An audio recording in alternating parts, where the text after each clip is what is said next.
Alright, today we are going to be going onto TikTok and hearing some of the worst job interview stories that are out there. Job interviews gone wrong, job interviews that didn't go to plan. I feel like this is something we can all relate to. We've all had terrible job interviews before. You know, you go in there, you think you're going to say a certain thing, and then the interviewer is going to react in a certain way, but then that just doesn't happen at all. I've definitely had my fair share of bad interviews, and it's part of the learning process for sure. You know, you go into these interviews, you make mistakes, you make a fool out of yourself, and it teaches you how to interview. But then other times, the recruiter just doesn't connect with you or what you're saying. They just don't like you for whatever reason. That happens also. And so I'm curious to hear some of the worst job interview stories that people have to offer. Before we begin, if you have any ideas for future videos that I could do, you could let me know in the comments below. If you're new to the channel, subscribe, and with that out of the way, let's hear some of these horrible job interview stories. Okay, this first video we're going to look at is almost 8 minutes long. I don't know if I'm going to watch the whole thing just to save time for the other videos,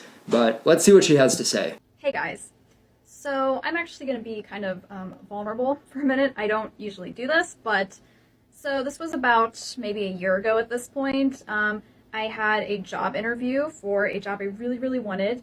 The job was actually at like a local library, and they really wanted someone to, it was basically just for like one day a week was all it was. They just wanted someone to come in and like do like a community class of some type. And as a painter, I thought, this is like the best opportunity ever for me. I'm like, so perfect for me. So I applied to the job. I got an interview, the 2 interviews really. The first interview went really well, and they asked me if I could come in and do a second interview to like kind of give like a demo class of like what I would teach, what I would show if I were hired. So the second interview was like, nothing could have gone better. I did my demo class with the librarian in charge, and then with another one of her coworkers. And in my sample class, we made like nice little pretty like rainbow butterflies, and it was really cute. It was really cute, and they loved it so much, and they kept telling me that they loved it, and I loved it, and it was like, well, about a week later, I got an email that said they decided to go with someone else. We all know how that goes, right? Which is, I mean, it's fine if they would have perhaps left it at that. That is not where it ended, though. Oh boy. That's not where it ended. Yeah, and it sucks when they give you positive feedback like that and then they kind of take it away from you. Because from what she's saying, it sounds like everybody involved loved her class, but I guess there was just someone that they loved more. And it's tough when you get positive feedback in an interview and you think that maybe there's a chance that you get the position. You know, even for something like this where it's only one day a week. I remember doing some job interviews thinking that I left a pretty good impression, and then I get an email literally the next day telling me that I didn't get the job. And so you're just left wondering like what went wrong during the interview. So I followed up to the email like a good job candidate does, you know, just saying, oh, thanks for the opportunity, you know, no worries, nothing, no problems, right? We all know how that goes too. I know how it is. So the head librarian who had originally sent the, you know, sorry, we decided to go with someone else email that I, you know, emailed back with, she actually replied to it and said, well, you know, maybe we could work something out where you come and like teach one class a month for us or something. One a month. And at that, I was like, okay, I will take it. And I replied, and I was like so grateful, and I was like, thank you so much. And then I can't remember if she... Yeah, it just shows how desperate people are for work at this point. We're not talking full-time, we're not talking even part-time, we're talking once a month you come in and teach a class. And I know this is a unique situation. She paints, so obviously she's going to be doing a lot of work as an independent contractor rather than like a quote-unquote normal job with benefits, 9 to 5. I just feel like our generation is so down bad for work at this point that people are close to doing just about anything. Emailed back. I think she emailed back again. It was asking like if there was any times that I would be, you know, available in the following months to like come in and do a class and everything, the painting class. So I just said, thanks, I'm available like all of these days except for I may or may not be out of town on that week. So just any other week, but I'm totally available those other weeks. And I waited for her to reply. And I waited. Oh, that's the worst. And I think another week went by, and I decided to, you know, send up another follow-up email like, hey, I don't know if you got my other email, but I'm available these days and stuff. And nothing. And I think I sent up like 2 more follow-up emails. And more is nothing. coming. You could just tell me, oh, something else came up, we couldn't work things out with you or something, and I'd be okay, you know. But the story does not end there, unfortunately. So after that, after I'd been ghosted for probably a month, Yeah, at that's that absurd. point, I just said, whatever, such is life. I went to the mailbox one day, and our family gets the newspaper, the local newspaper, and so I was looking through, it was the community events thing, and the local library, the same library that I had applied to, was hosting a butterfly painting class. Yeah. Oh, man. I was like, so the person who had posted the job for the library, the local community library, the person that had, gone through the interview with me and everything and had completely ghosted me, was in charge of hosting these community.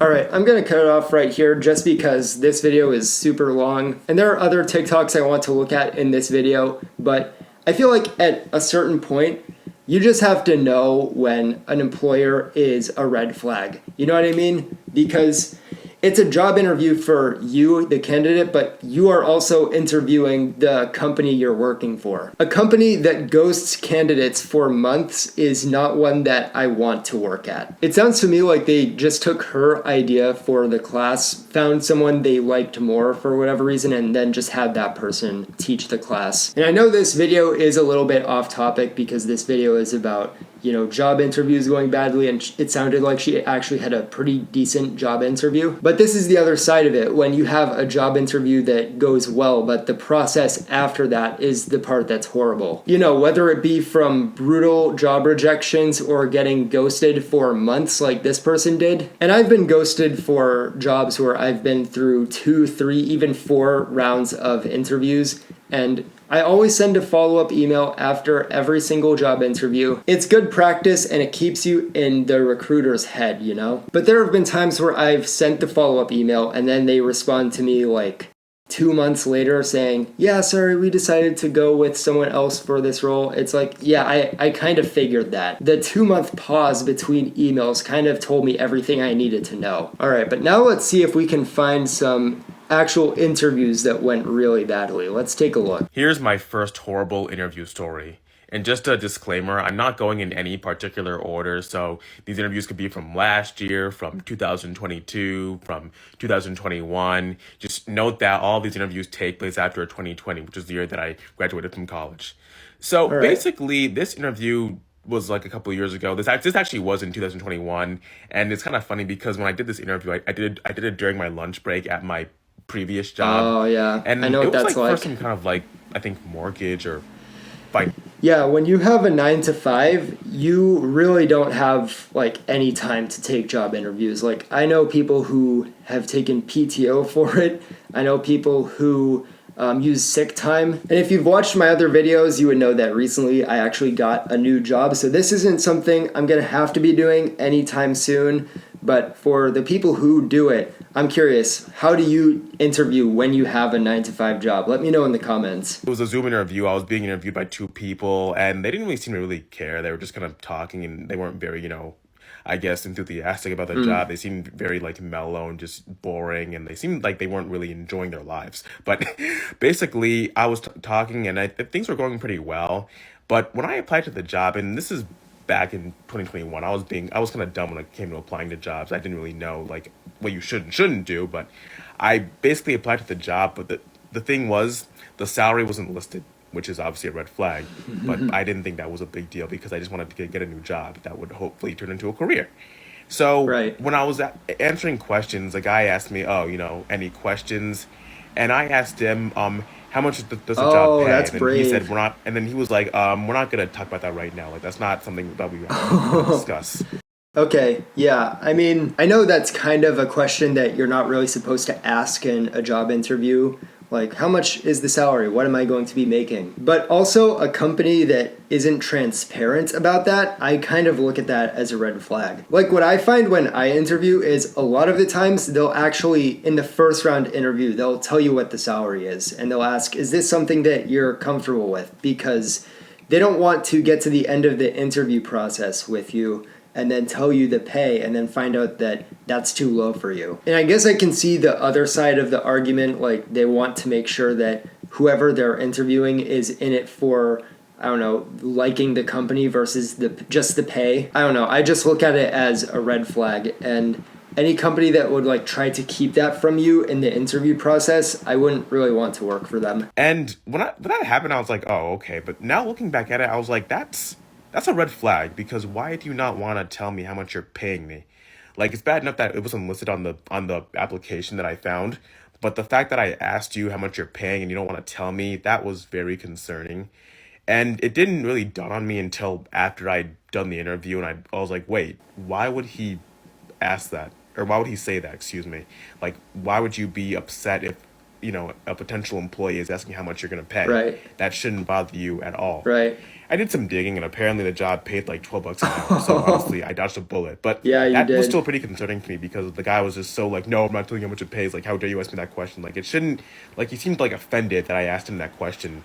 And yeah, that was something that was definitely concerning to me. And honestly, I didn't really think about how like messed up that was until, I was like looking back at it. I was like, hey, that was very weird.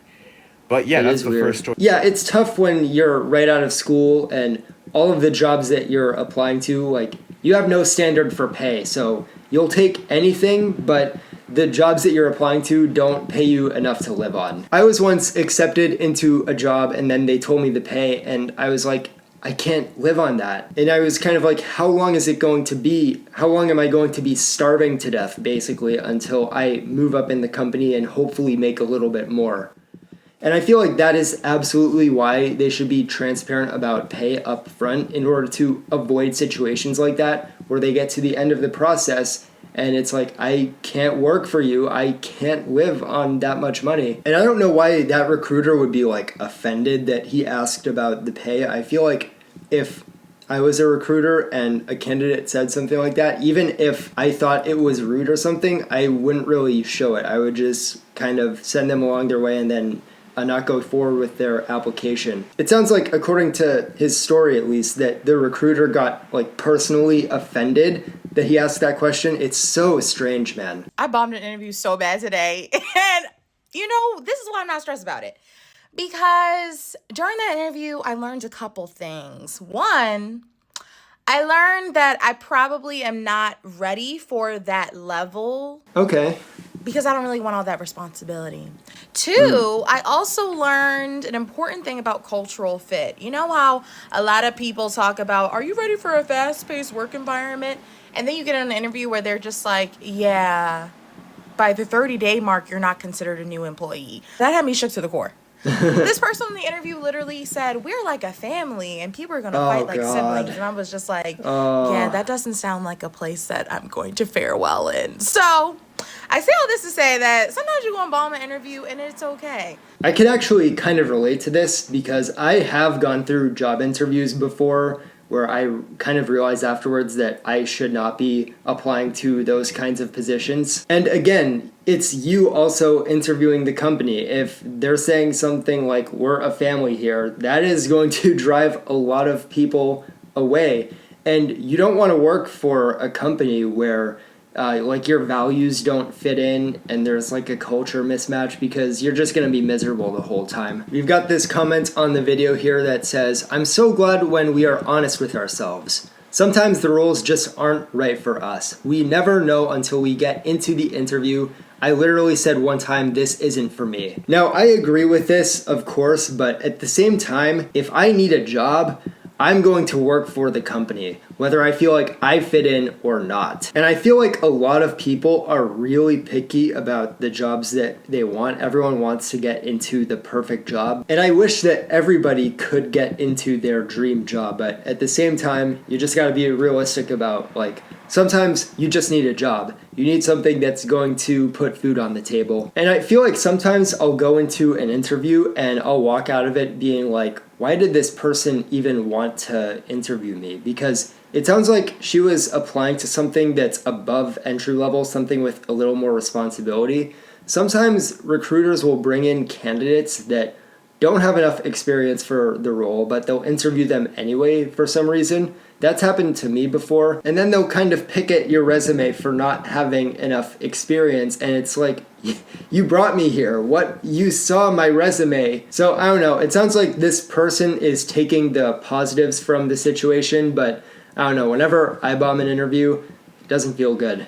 After weeks of consideration, we have decided to go with another candidate who is better suited to our needs at this time. It was noted during your interviews, you told both our recruiter and the hiring manager that they wasted your time because they were late, and that you took time off work just to hear a lowball offer, and that we should have posted the salary range in the job description. We told you that we do this so people don't apply just for the money. After which you replied, "What money?" Thank you for your time and consideration. The gall that some companies have. I have a story like this. When I was applying for jobs, I had a lot of interviews kind of during COVID. I remember I went to one. It was a phone interview first. They didn't call me when they were supposed to. I called them, they didn't answer. 2 hours later, they called me and were very short. Didn't even acknowledge that they were late. I get to the second interview. So I go to the office and they are closed. Like the door's unlocked, but all the lights are off. There's no one at the front desk. There's nobody there. I walk around for like 45 minutes. Can't find anybody. Finally find a guy in like a back corner office, and he goes, I guess you're the interview. And he then told me that it was actually a commission-only position, and that they had only put a salary range on the job posting so that people would apply. Okay, obviously that is a crazy thing for the candidate to say during a job interview, but, you know, it's kind of true. They did waste the candidate's time. And again, especially when you have a lot of these candidates who have to take paid time off to take these interviews, if the interviewer is late, it's like, do they even care about the job themselves? But obviously saying that is going to absolutely wreck your chances of getting that job. So I would only do that if I were at the end of the interview and I bombed it and I was pissed off or something. I'm also in the mindset that if you need a job, you need to do everything in your power to make sure you get that job. So if the interviewer is like 20 minutes late, I would just sit there and seethe about it. I wouldn't say anything. I would be totally professional, and then I would get off the call, and then I could be angry about it. And again, with that comment at the bottom, that's why you tell the salary up front, so you don't run into situations like that. Because it's not just the candidate's time that they've wasted their own time, because now they have to go find another candidate and interview them, probably for multiple rounds, when they could be doing something else. And I know that the reason we all do this is for the money, but I also feel like you have to enjoy the work that you're doing. Because if you don't, if you're in a job you hate, you're just not going to be doing your best work, because you're just going to be miserable all the time. Back in my old job, I know that I personally was definitely not doing my best work because I absolutely hated it. And it sounds like a lot of the recruiters in these stories don't actually enjoy their jobs, especially with the story that she told at the end, where it was just that one guy and he was the only person in the office and he wasn't happy at all to see the candidate. Like, it's just not a good look for the company that you're interviewing for. And I think that's a pretty good way to tell if you're going to like a job or not, is look at the employees who work there. Are they happy? If not, then you're probably not going to be happy there either. And that's something that I've realized in my current job, is like, everyone seems pretty happy to be working there. You know, I take that as a good sign. All right, guys, it is story time. So I just left my corporate job of almost 5 years, so I thought it'd be fitting to reminisce and talk about some of the worst job interviews that I ever had. All right. Okay, so I have actually so many different stories. It's funny, but the first story I'm going to talk about is when I was just about to graduate college and I knew I wanted to move to New York City and get a job there. So I started sending my applications and my resumes to literally all these jobs in New York City. I literally was hearing back from no one. And then one day I get a call, and it's this guy with an extremely strong like Eastern European accent, and he basically says his name is like Boris something, and he's like, yeah, I want to talk to you about the application that we received for our company. And I'm literally listening to him, like I can barely understand what he's saying, and I know that I did not send a job application there. So I'm literally What? just kind of going along with it. I'm looking through my emails trying to find out like, where the heck did this guy get my application? And I'm like, no, this is literally a scam. It's got to be a scam, right? Oh man. Okay.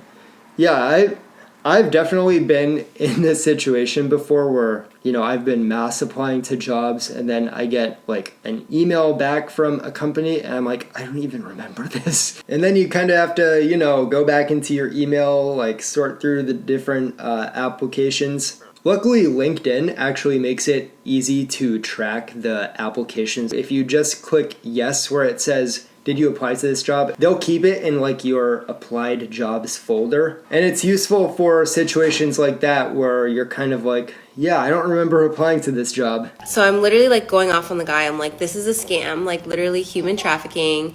Then I accuse him of being like a prank caller. And then I thought it was my friend Jake prank calling me, and he's like, no, I'm really, really sorry, but this is a serious thing. And so he gives me the website of it was the school, and Okay. I was like, but I don't understand, like I did not send my resume to you.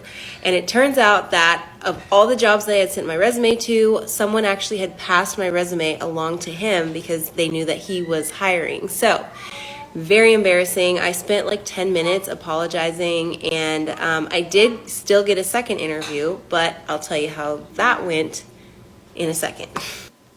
Okay, so I get flown out to New York City even after I completely butchered the first interview, insulted the guy, everything. And when I get there and have my interview, honestly, like it was a panel of people. I was really nervous, especially from the first interview that I just, so it was not my day. Like I was literally forgetting things, like stuttering over things. It was bad. So at the end of the interview, he's walking me to the door, and he goes in to give me a handshake goodbye. And you guys, I don't know what I was thinking. I went in for a hug. I went in for a hug to the person that was trying to hire me for this position. So that is one of many. It's going to be a series that I'm going to tell you guys about all my worst job interviews. There are many more. Let me know in the comments what you think.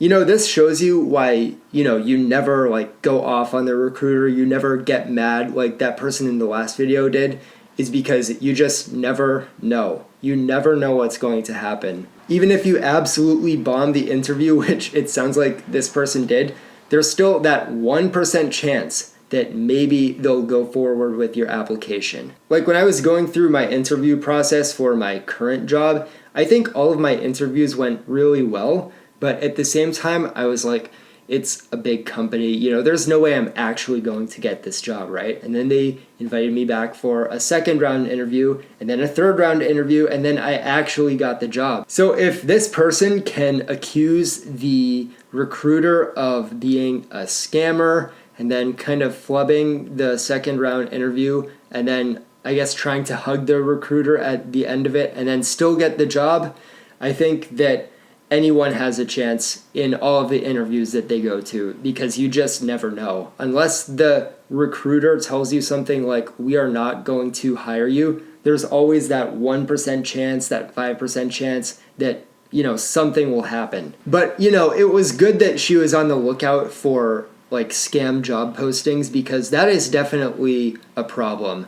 There are so many fake job postings on, LinkedIn and Indeed. You guys have to be super careful when you're applying to jobs. Once you apply to enough jobs, like if you start mass applying, you'll start to kind of see and be able to tell which jobs are scams, which companies are fake. But when you're first starting out, it's a lot tougher. I mean, usually the company will have like a simple enough name that you won't really question it, but you go to look them up and you can't find like any information about them, and the first results that come up are their Glassdoor reviews. That's usually a pretty telltale sign. But yeah, if this person can land that particular position after that interview process, I think we all have a chance, even if it's a slim chance, to land jobs that we get interviews for. So thank you all for watching, and again, let me know if you guys have any ideas for future videos. I'm gonna start experimenting with some different topics, anything that has to do with either the job market or like the cost of living especially. That's pretty in line with my channel, so if there's anything you want me to talk about, just leave a comment below, and if I think I can make a video out of it, I'll definitely talk about it. So subscribe to the channel if you enjoyed, and financial freedom will prevail. Later, guys.